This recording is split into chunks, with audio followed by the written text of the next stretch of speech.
Friends, wash చేసుకున్న తర్వాత ఒక 2 అవర్స్ వాటర్లో అలాగా వాటర్ లేకుండా మొత్తము ఫ్యాన్ కింద ఆరబెట్టుకోవాలి. ఆరబెట్టుకున్న తర్వాత వీటిని ప్యాన్లో వేసుకొని వేస్ట్ చేయాలి.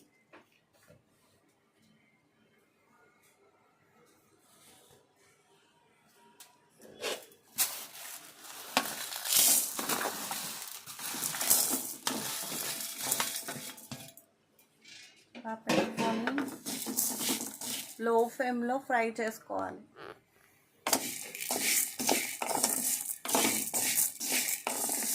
చూడండి ఫ్రెండ్స్, లో ఫ్లేమ్లోనే ఫ్రై చేసుకోవాలి.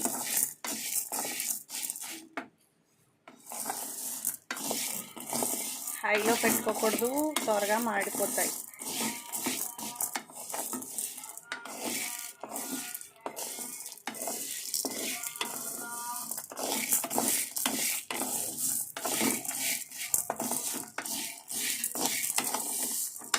లోలో పెట్టుకొని ఇలా ఫ్రై చేసుకోవాలి. తర్వాత చూడండి, ఇది జీలకర్ర అండ్ వాము, అది కూడా వేసుకొని, జీలకర్ర వాము చాలా మంచిది ఫ్రెండ్స్, అరుగుదలను ఇస్తుంది.